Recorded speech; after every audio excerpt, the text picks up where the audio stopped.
Psalm 138 verses 2. भजन 138 उसका 2. The psalmist says, I will worship toward your holy temple and praise your name for your loving kindness and your truth, for you have magnified your word above all your name. मैं तेरे पवित्र मंदिर की ओर दंडवत करूंगा और तेरी करुणा और सच्चाई के कारण तेरे नाम का धन्यवाद करूंगा, क्योंकि तूने अपने वचन को अपने बड़े नाम से अधिक महत्व दिया है. The Bible says that God has magnified or exalted His word above His name. Bible कहती है परमेश्वर ने महत्व या ऊंचाई दी है अपने वचन को अपने नाम से ऊपर.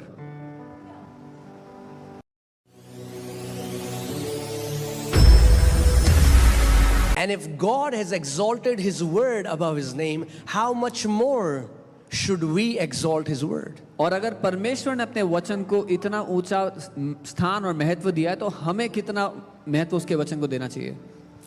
Amen. So the way we are going to live a thriving, vibrant, successful lives on this earth is only through the word of God. तो जिस तरीके से हम लोग एक जयवंत जीवन से भरा हुआ जीवन यहाँ पर जी सकते हैं, वो वचन ही के द्वारा है. Hear this. सुनिए. The quality of life you will live on this earth directly depends upon the attitude you have towards the word of God.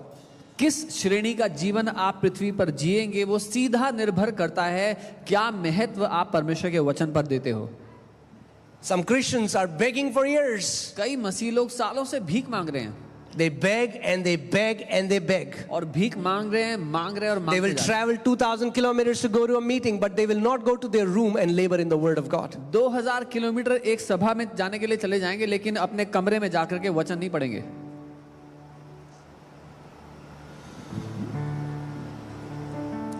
No. It's an everyday fellowship that you do with God. ये हर दिन उठना बैठना है परमेश्वर के साथ जो आप करते हो. Jesus likened the word to bread. यीशु ने वचन की तुलना रोटी से की. Is there anybody who eats bread once a month, that's it, and then you don't eat food or food? He likened it to food. So you eat food once a month or once in 6 months. क्या यहाँ पर कोई है जो महीने में एक बार या 6 महीने में एक बार रोटी खाता है? Or forget about month. Anybody here who eats food once a week? महीना छोड़ दो, कोई ऐसा है जो हफ्ते में एक बार खाता है खाना? And then people say, Pastor, हमारा faith बहुत weak है. अब हफ्ते में एक बार रोटी खाओगे तो कमजोर तो हो गई. People say my faith is very weak. If you eat food once a week, your faith will be weak.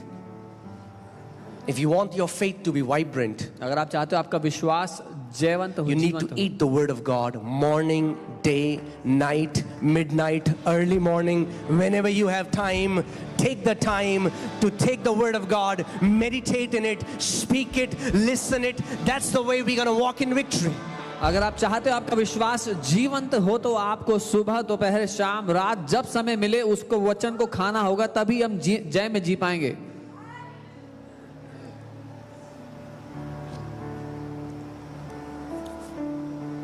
Amen. So we have,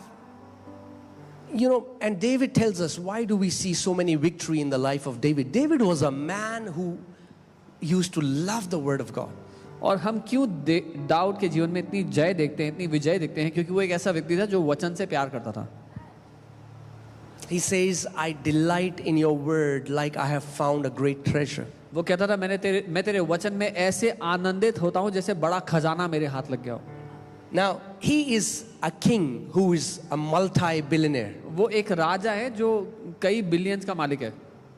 Now, please don't take me wrong, but let me speak the truth in this मुझे place. गलत मत समझना, पर सच कहूँगा यहाँ. Can I speak the truth? सच कह सकता हूँ. Now, there are many believers. बहुत से विश्वासी. You see them in every service in the church. आप चर्च की हर सर्विस में उनको देखोगे. Pastor, I need a job. Pastor मुझे नौकरी चाहिए. Please pray for me. I need a job. Please मेरे लिए प्रार्थना करना, मुझे नौकरी चाहिए. Which scripture should I quote? कौन सा वचन बोलूं मैं उसके लिए? टोटका नहीं है परमेश्वर का वचन. The word of God is not. ये जीवन का आधार है. This is the basis, the foundation of our life. टोटका मत बनाओ इसको. ईसाई टोटका नहीं है वचन. Don't make it like a shortcut. It's not a Christian shortcut. Live in the word. वचन में जियो. Swim in the word. वचन में तैरो. Eat the word. वचन को खाओ. Think the word. वचन सोचो. Meditate the word. वचन पर मनन करो. Amen. And then they get a job. और तब उनको नौकरी मिल जाती है, And then they are nowhere to be found. फिर वो कहीं नजर नहीं आते हैं. So the Bible, they used the scripture just to get a job, and once they got the job, bye-bye Jesus. तो बाइबल की एक वचन को उन्होंने इस्तेमाल किया नौकरी लेने के लिए, और नौकरी मिल गई तो यीशु को बाय बाय कर दिया.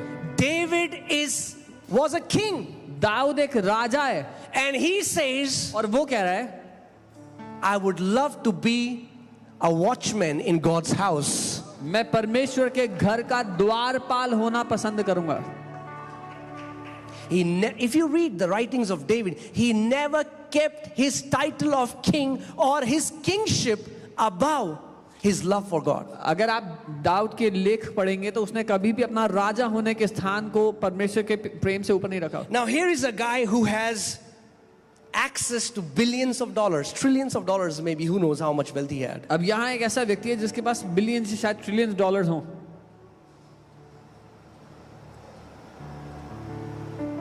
See, there is a difference.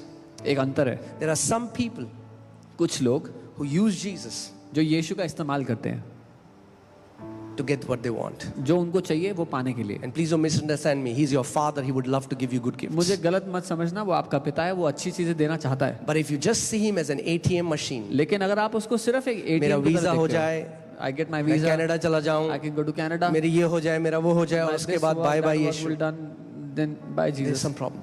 तो दिक्कत है. So many people बहुत से लोग want Jesus वो चाहते हैं to get wealth. कि यीशु को इस्तेमाल करके पैसा मिल जाए. David Dawood used his wealth, अपने पैसे का इस्तेमाल kept it करता at the है feet of और Jesus. यीशु के पांव पे डाल देता है. That's the difference. ये फर्क है. When you love him, जब आप उससे प्यार करते हो, whatever resources you have, you will serve him with whatever you have. जो कुछ आपके हाथ में है उसका इस्तेमाल करोगे आप उसकी सेवा करने के लिए. You have talent, you'll keep it at the feet of Jesus. You have money, you'll keep it at the feet of Jesus. आपके पास You are talent an है, engineer, you'll पैसा keep it at है, the feet of Jesus. आप engineer है, Whatever God has given you, you'll keep it at the feet of Jesus to जो कुछ glorify him. परमेश्वर ने आपको दिया आप उसके पांव में रख देंगे उसकी महिमा करने के लिए. Amen. I want to ask you today, what is your treasure? मैं एक सवाल करता हूं आपसे, आपका खजाना क्या है? This is not my word, okay? ये I'm वचन just नहीं flowing. I just want to flow, okay? So, what is your treasure? क्या खजाना है आपका? What is your net worth? आपका नेटवर्थ क्या है? What brings you security? Oh, अब तो 2 घर हो गए, अब बहुत अच्छा है. किस बात से आपको सुरक्षा महसूस होती है? Oh, now I have 2 houses. That's a good thing. Please don't misunderstand me. मुझे गलत मत समझना. Yes, God will give you houses and प्रभु आपको cars. घर भी देगा, गाड़ियां भी देगा. But let those things never become your treasure. पर वो चीजें कभी आपका खजाना ना बने. Your treasure should always be God Himself and His Word. आपका खजाना हमेशा परमेश्वर स्वयं और उसका वचन ही हो. So look at David. Dawood को देखो, He says, वो कहता है. now here is a man अब यहाँ पर एक ऐसा व्यक्ति है who has free access to treasury. He's king. जिसके पास पूरे खजाने की चाबी है, वो उसमें जा सकता है जब चाहे जाए. He can do whatever he wants. वो जो चाहे कर He सकता can है. buy whatever he wants. He can wear gold from top to bottom. जो खरीदना चाहे खरीद सकता है. He can सर से wear पांव तक a सोना पहन golden सकता है. underwear. वो He गोल्डन can wear सोने का whatever he अंडरवेयर पहन wants. सकता है. जो चाहे वो पहन सकता है.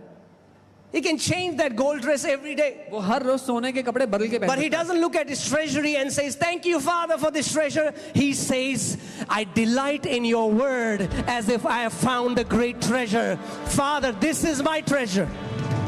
वो अपने खजाने को देखकर ये नहीं कहता धन्यवाद यीशु इस खजाने को मुझे देने के लिए, लेकिन वो वचन को कहता है कि परमेश्वर धन्यवाद तेरा वचन मेरे लिए खजाना है. Amen. And let me tell you, Jesus gave the secret. If you run after money, money will always run faster than you. अगर आप पैसे के पीछे भागोगे तो पैसा हमेशा You'll आपसे never be able Tej to chase भागेगा. money. आप कभी उसका पीछा कर नहीं If पाओगे. you run after money, अगर आप पैसे के पीछे भाग रहे हो money runs fast. But पैसा if तेज you भागता run है. after God, अगर आप परमेश्वर के पीछे भागोगे money will run after you. तो पैसा आपके पीछे भागेगा.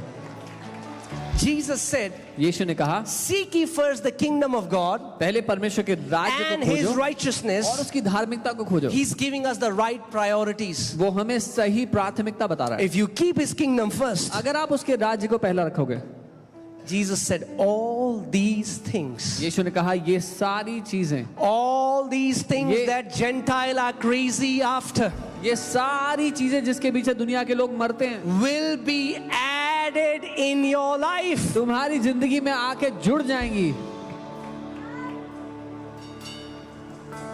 David didn't pray, oh God, God make me king, God make me king. No, no, no. Dawood He ने loved the प्रार्थना God, he loved the Father. Father made him king. Dawood ने प्रार्थना नहीं की प्रभु मुझे राजा बनाओ, मुझे राजा बनाओ। पिता ने उसने पिता से प्यार किया, पिता ने उसको राजा बना दिया। When you genuinely love him, जब आप ईमानदारी से उससे प्यार करते हो, when you love him not in church when everyone sees, but in secret when nobody sees, and you lift up your hands in your room and you say, Father, thank you for loving me. जब आप church में नहीं, जब हर कोई देख सकता है, लेकिन अपने कमरे में जब कोई नहीं देख रहा, अपने हाथों को उठाते उसको प्यार करते हो। When nobody, Jesus said, when you pray, pray in secret, because your Father who sees in secret will reward you openly. यीशु ने कहा जब तुम प्रार्थना करते हो तो अकेले में गुप्त में प्रार्थना करो, क्योंकि तुम्हारा पिता जो गुप्त में देख रहा है वो सबके सामने उसका फल देगा। Does Father sees you in secret or does he only see you in public? आपको गुप्त में देखता है, अकेले में देखता है, या सिर्फ लोगों के बीच में ही देखता है? Does he only see you worshiping public? Holy. क्या वो केवल तभी देखता है जब आप सबके बीच में पवित्र पवित्र गा प्रभु की स्तुति It's हो? awesome when we worship corporately. अच्छा है जब साथ मिलकर हम लोग प्रार्थना करते हैं, But आराधना a करते true हैं। worshipper worships when nobody's playing drums, when there are no lights, when nobody is watching, when there's no live stream, when you're alone in your room. Then do you lift up your hands and say, Holy, holy are you, Lord God Almighty? लेकिन एक सच्चा आराधक तब आराधना करता है जब कोई आराधना नहीं चल रही है, जब कोई ड्रम्स नहीं बजा रहा है, कोई लाइट नहीं है, कोई लाइव स्ट्रीम नहीं है, तब अपने हाथों को उठा के पवित्र पवित्र करता है। Because when you do that, क्योंकि जब आप ऐसा करते हो, see, Jesus never said the Father who sees you in public will reward you openly. He said, for you to be rewarded openly, the condition is Father has to see you in secret place. यीशु ने ये नहीं कहा कि जब पिता तुम्हें सबके सामने देखेगा तब सबके सामने प्रतिफल देगा। सबके सामने प्रतिफल पाने की जो शर्त है वो ये है जब पिता तुम्हें अकेले में देखेगा। The Father who sees you in secret वो पिता जो तुम्हें अकेले में देखता है will reward you openly. वो सबके सामने उसका फल देगा। Amen. And David had a very profound secret life with God. और दाऊद का एक बहुत ही शक्तिशाली जीवन था परमेश्वर के साथ अकेले में। You have to understand, in the kingdom, nobody can become what they want. राज्य में कोई भी जो चाहे वो नहीं बन सकता है। No. नहीं। When John the Baptist saw Jesus, he said, man cannot receive until it has been given to him from above. जब यूहन्ना बपतिस्मा देने वाले ने यीशु को देखा, उसने कहा मनुष्य नहीं ले सकता जब तक उसे ऊपर से दिया ना जाए। Promotion, the Bible says, does not come from the east, does not come from the west, does not come from man's hand. Promotion comes from God. उन्नति और तरक्की इधर उधर से या मनुष्य के हाथ से नहीं, परमेश्वर के हाथ से आती है। Man, I wanted to teach you faith, but okay, we'll just flow. Okay. Let me teach you a practical way how to attract favor. How many people want to know that? मैं आपको एक practical तरीका सिखाना चाहता हूँ कैसे आप तरफदारी आकर्षित कर सकते हो। When favor hits your life, जब तरफदारी आपकी जिंदगी पर आ पड़ती है, man, you will be distinguished from others. तो आप दूसरों से अलग होंगे। Favor. तरफदारी। You know, whenever you see any man of God, जब आप किसी परमेश्वर के जन को देखते हैं, it's not about them. वो नहीं है मुद्दा, It's the favor of God in their life. वो जो उनके जीवन पर परमेश्वर की तरफदारी When है। Noah spoke to God, he said, if I have found favor in your sight. When Abraham said, he said, if I have found favor in your. When Joseph, he said, if I have found favor in your. They knew the secret. God, if I have found favor in your sight, that's all that I need. जब नूह ने परमेश्वर से बात की, कहा अगर तेरी नजरों में मैंने तरफदारी पाई है। जब अब्राहम ने बात की, बोला तेरी नजरों में तरफदारी। जब यूसुफ ने बात की, कहा अगर तरफदारी पाई है। उनको पता था मुद्दा है परमेश्वर के सामने तरफदारी पा लेना। And as I was just spending the time with the Lord, He told me to tell you. I was thinking I'll share it on Sunday, but I think I'll tell you now. मैं जब प्रभु के साथ समय बिता रहा था, उसने मुझे कहा आपसे कहने के लिए। मैं सोच रहा था संडे को बताऊंगा, लेकिन अभी बताता हूँ। Are you ready? तैयार हो? He said this. उसने कहा, He said, tell my people to actively engage in praise and worship and they'll attract favor in their life. उसने कहा मेरे लोगों से कहो कि स्तुति और आराधना में अपने आप को शामिल कर ले और वो तरफदारी को अपनी ओर आकर्षित करेंगे. Let me say that again. मैं दोबारा कहता हूँ. He said, tell my people उसने कहा मेरे लोगों से to कहो actively engage in praise and worship कि स्तुति और आराधना में अपने आप को शामिल कर लें and they'll attract favor in their lives. और वो अपनी जिंदगियों पर तरफदारी को आकर्षित A करेंगे. praise-filled life is a favor-filled life. एक स्तुति से भरा जीवन तरफदारी से भरा जीवन है. Amen. You know, there are so many believers, they come to church when the worship is about to end. Some even come later. बहुत से लोग, बहुत से विश्वासी कलीसिया में तब आते हैं जब आराधना खत्म होने वाली है. कुछ लोग उसके भी बाद आते हैं. Many think that worship is the time that you have to pass some time before the word happens. कई लोग ऐसा सोचते हैं कि आराधना वो समय है जो टाइम पास करना पड़ता है वचन में जाने से पहले. And they don't understand why my life is filled with struggle. और वो ये नहीं समझते कि उनकी जिंदगी संघर्षों से क्यों भरी है. Because you despise the time of the praising of the Lord. क्योंकि आप प्रभु की स्तुति करने के समय को तुच्छ समझते हो.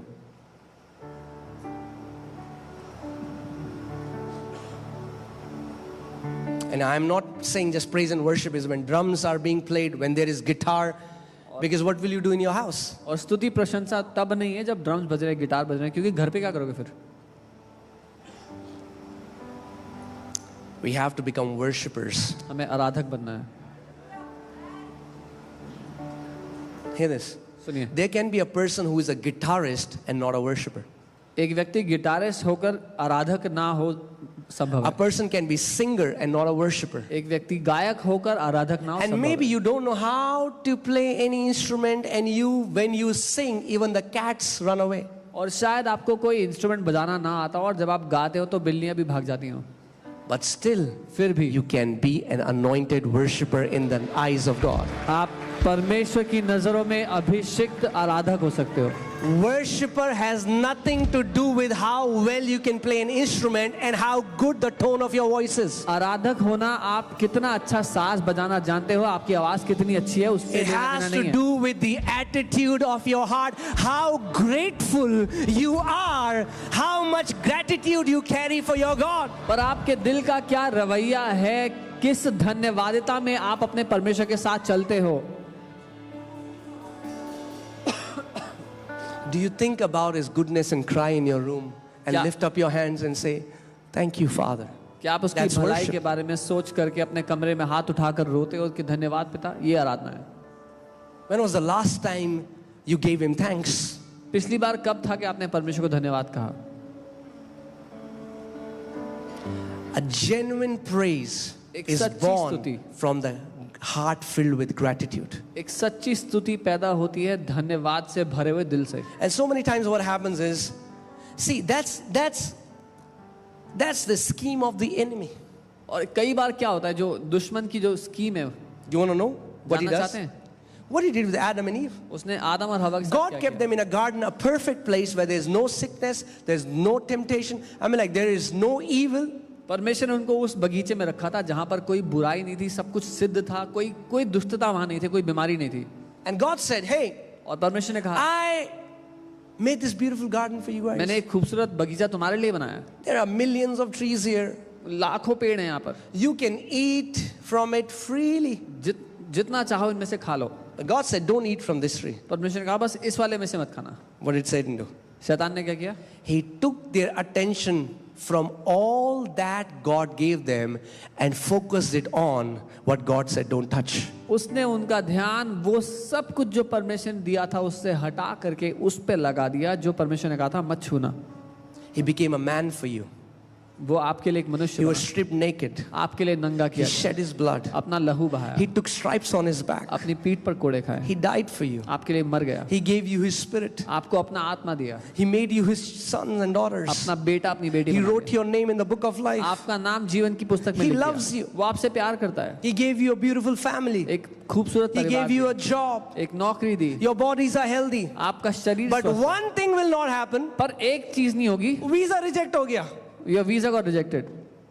You didn't get the job that you wanted. आपको वो नौकरी नहीं मिली जो The आपको चाहिए business थी। deal didn't go through as you wanted. Business की डील वैसे नहीं हुई जैसे आप And चाहते Satan थे। will bring your awareness to what you did not see, and you will forget all that God has done for your life. और शैतान आपका पूरा ध्यान उस एक बात पर ले आएगा जो आपने नहीं देखी, और आप वो सब भुला देंगे जो परमेश्वर ने आपके लिए इतने सालों में किया है।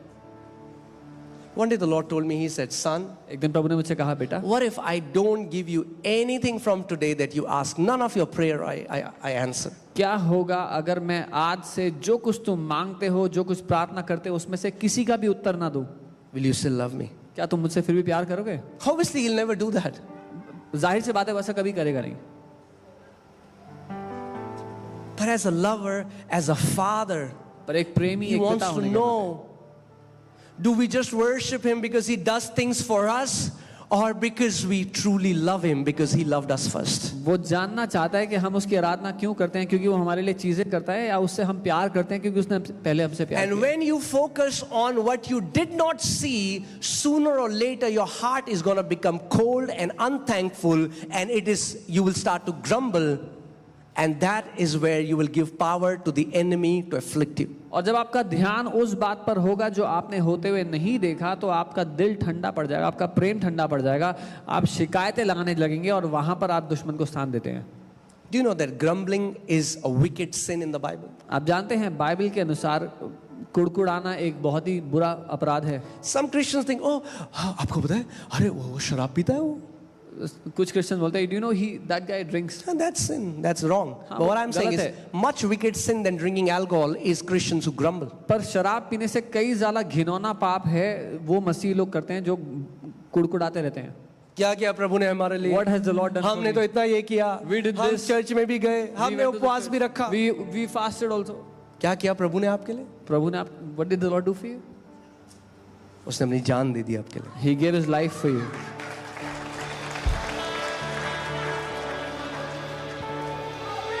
I'm telling you, even if we don't see anything now in our life, yet we have 1 billion reasons to lift up our hands and thank Him every day and say, Father, thank you for loving me. You are a good, good Father. मैं आपको बता रहा हूँ, अपनी जिंदगी में अगर हम और कुछ भी ना होते हुए देखें, तब भी हमारे पास करोड़ों कारण है अपना हाथ उठा के धन्यवाद देने के। पिता धन्यवाद, आपने मेरे लिए इतना कुछ किया है। Amen.